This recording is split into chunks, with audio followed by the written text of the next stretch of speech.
In the last video, we saw Sejun cooking the meat of the giant seal that the Black Warrior Rabbit had captured. More than the meat itself, he was glad to have some oil from the seal that he used to fry sweet potatoes and glaze them in honey. That gave birth to a new dish that was registered in his system's recipe book. After that, Sejun fried fish for Theo, but that was not included as a recipe, so he decided to experiment some more with normal potatoes. They ate a lot after that, and it was finally time for Theo to head down the tower for his sales trip. He noticed a big platter of food left untouched by Sejun, who revealed that it was for Aileen. He was concerned that she was not responding to his calls, unaware that she was dealing with the biggest crisis in her career as the tower manager. The red locusts were ravishing the 67th floor of the tower, and Aileen could not contact her grandpa outside the tower. She could only hide her face in despair because she had no idea how to solve this situation. At the same time, some other people were trying to face the red locust issue on their own. They were the leaders of the 3 pillars of the tower's autonomy. There was the Fox Mason, leader of the Wandering Merchant Association, the Tiger Hannibal, the leader of the Free Mercenary Association, and the cute hamster Iona, who was the leader of the Magician Association. Mason had called the meeting to discuss the threat the red locusts posed to the 67th floor currently. He feared that the lizardmen wouldn't be able to stop them, and the locusts would reach the waypoint that would allow them to reach the 68th and 69th floors eventually,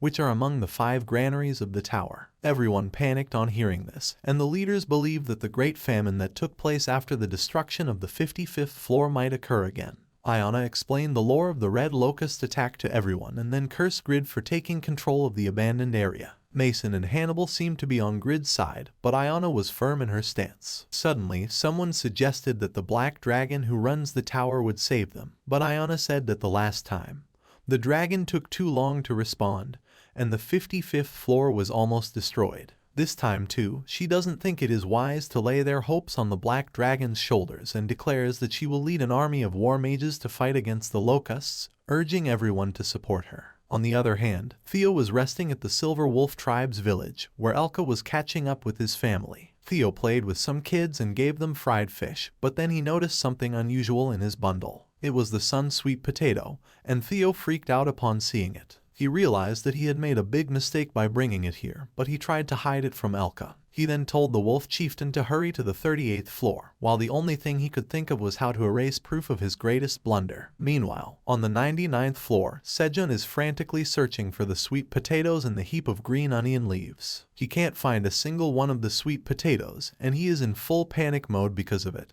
Almost like me when I can't find my iPhone. Sejun screams that he has to plant a new batch of sweet potatoes, but there is no way to do it now. He clutches his hair tightly as he freaks out that the recently harvested sweet potatoes have vanished into thin air. He suddenly gets the realization that Theo might have something to do with it. However, he doesn't doubt the cat merchant for taking them away. Instead, he believes that Theo must have safely transplanted the sweet potato shoots to another location while he was busy harvesting the green onions. Sejun complains that he wanted to try a couple of them and decides to punish Theo for taking action on his own when he returns. I am willing to bet like $100 that Theo will get his position as the permanent sales cat snatched from him when Sejun learns the truth. Well, there is something else to distract him from the issue right now. The seed store window opens up in front of Sejun, who suddenly realizes that 1 month has passed since the last time the seed store opened. He had forgotten about it as usual. Sejun decides to check up at the seed store, which shows him 4 kinds of random seeds. At his current level, Sejun can purchase as many seeds as he wants with a maximum expenditure of 5 tower coins. This time, the seeds on offer are 100 strawberry seeds for 0.5 tower coins, 5 Xinjiang pepper seeds for 0.5 tower coins, and 20,000 carrot seeds for 4 tower coins. Well, that nicely adds up to the 5 tower coin limit.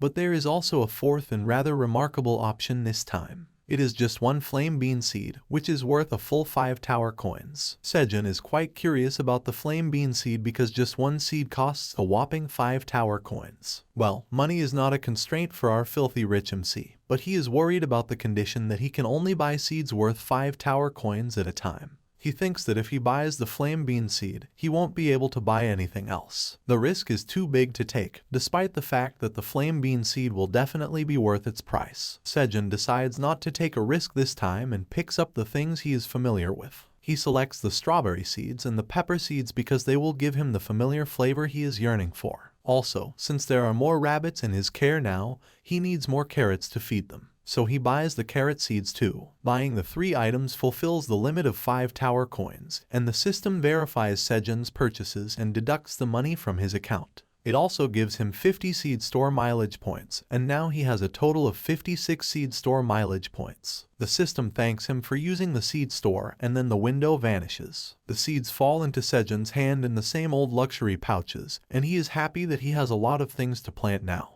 Just the thought of eating strawberries and the local Chinjiang pepper revitalizes him. He approaches the daddy rabbit and tells him that he has bought more carrot seeds from the seed store. The father rabbit is astonished to hear this good news. Sejun says that they should quickly plant them and asks the father rabbit if he can leave this work to him. The rabbit is eager to help him and tells him to leave everything to him. Sejun tells him that they will keep expanding their fields above ground and asks him to cheer up, so the rabbit dad does exactly that. Meanwhile, in the real world, in the city of Gangnam, where the tower is located, the weather is nice. The old man, Taejun, who is the former head of the Phoenix Guild and Kim Dongsik's mentor, is on the rooftop. He admires the fresh air and the view of the tower because it has been a long time since he came out of his refrigerator-like room. He asks his student Sehuk if he doesn't agree with him, and he replies that he doesn't know too much about that. However, he takes this chance to remind his master that he is not in a condition to be outside. He tells Taejun that if he lets his guard down, the curse of the flame affecting his body may spread. He asks him to go inside for his and everyone else's safety, but Taejun is not happy. He says that Sehuk has gotten better at ruining his mood and asks about his personality type according to the MBTI test. Sehuk doesn't care about that silly test or zodiac signs. Taejun then moves on to the important thing and remarks that they will soon be having a deal with the wandering merchant Theo. He asks Sehuk if Dongshik is on the 37th floor right now, and he affirms. He also adds that Dongshik is having difficulty conquering the boss of the 38th floor, which is the deadly tarantula. The boss monster has created its nest at the waypoint, which is why the hunters cannot go to the next floor. One of the biggest reasons for that is that the poisonous gas released by the tarantulas is difficult to neutralize even with healing magic. Most hunters claim that it is impossible to enter the nest without an antidote made from the blood of the poison spider, which is the servant guarding the nest. Moreover, finding an alchemist who can prepare the antidote is also very difficult. Taejun realizes that is the reason Dongshik's team has not made any progress in the tower. He then asks Sehuk if he is the one who is guarding Sejun's family while Dongshik is in the tower. The old man asks him to report to him if anything happens. Sehuk says that ever since Sejun's family has been moved to the Hanam province, they are constantly being watched by bodyguards. Also, since they want to live their lives normally like before, the guards are monitoring them from a safe distance,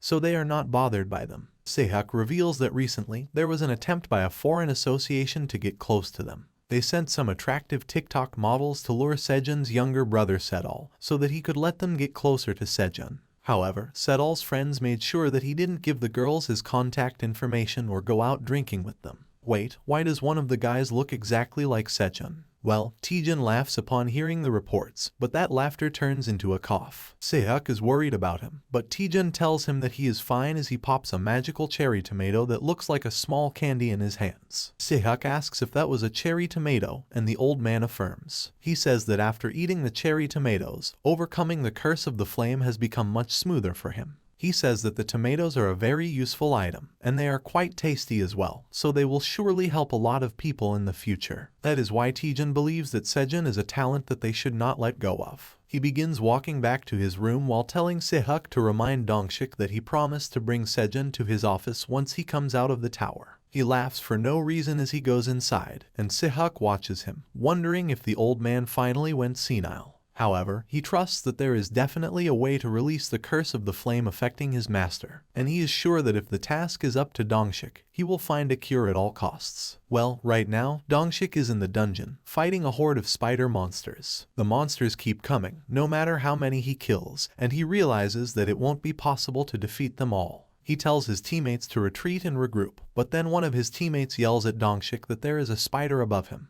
It is too late for Dongshik to react, as the spider is already about to pierce his head. But then suddenly, a woman leaps towards the spider to save Dongshik. The woman is none other than Suha, Theo's #1 fan, and she blocks the spider's attack with her sword but gets a drop of its poison on her face. She pushes the spider's claws away and then draws out her lightsaber-like sword to stab it in the head. The spider strains and struggles as it dies. Soon, the rest of the crew comes to them and asks Dongshik and Suha if they are alright. Dongshik tells them that Suha got hit by the spider's venom, and the healer tries casting healing magic on her. It doesn't work, and Suha is still struggling to stay alive. The healers tell Dongshik that they can only stop the spread of the poison, and if they stop casting the healing magic, the poison will begin spreading again. Dongshik and others search their pouches and find that they have used all their antidotes. They don't have time to run to an alchemist to buy more, and wonder what to do. Well, suddenly, Theo arrives there, looking for Dongshik. Theo asks him why he is here and not waiting at the usual trading place. Dongshik is taken aback to see him, and he takes a moment to recall that today was trading day. He had forgotten about it because he was too occupied with the battle. Theo then notices Suha on the ground and asks Dongshik why his underling is sleeping on the bare ground. He gets on her chest and tells her to get up because he needs to take some selfies with her. Even though they are barely holding together, Suha still compliments Theo's fur. Dongshik tells the cat merchant that Suha was affected by the spider's poison, and he understands that she must be in pain. He keeps his paws on her face while telling her to keep resting. Dongshik tells Theo that at this rate, the girl will lose her life and asks him if he knows of a place that sells antidotes. Theo replies that there are no alchemists nearby, but then he remembers that he is the hero's assistant, so he has some heavy plot armor on his side. He begins rummaging through his bundle as he tells Dongshik that he has something. He brings out the detoxifying green onions with a Duden sound effect and tells the hunters what they are. Dongshik can't believe that Theo has a detoxifying green onion, and he immediately begins reading its information window. He finds that the cat was not lying, and the onion can detoxify any poison of grade D or lower for 1 hour when consumed, and the effect can be stacked 10 times per hour. Dongshik realizes that the green onion can really detoxify the spider's poison. He helps Suha up and asks her to eat the onion stem. She munches on it lazily, and suddenly, the poison damage on her face vanishes, just like her lethargy. She exclaims that her body has gotten unbelievably lighter. Theo clings to her leg and says that it is a relief. Suha grabs him and starts cuddling with him. She thanks him for saving her life and calls him the best cat. Theo acts proud and says that this was nothing. I don't know why, but I ship Theo with Suha, but please don't cancel me for this. Well, Theo is not going to be sidetracked from the main love of his life, which is making money. He tells Suha to give him 5 tower coins in exchange for the green onion and says that he will keep them cheap because she is a friend. In response, she only calls him a villain merchant. Then Dongshik approaches him and asks him where he got the detoxifying green onion. Theo simply replies that it is a new crop that he is selling. Dongshik freaks out on hearing that, because it makes him feel that the god of plot armor is on his side as well. The deadly tarantula poison is just of E+ grade, and with the detoxifying green onion, raiding the 38th floor will become much easier. Even Dongshik thinks that Theo is the lucky golden cat, but Theo is kind of annoyed by the way he is looking at him. That's all for this video. We saw a lot of our human side characters in this one, and we saw the power of plot armor that helped Theo save Suha through the green onions. However, seeing what happens with the sweet potatoes will be even more interesting, and we can only hope that there are some clues about it next week. Till then, check out other videos on our channel and subscribe to us to make sure you don't miss anything.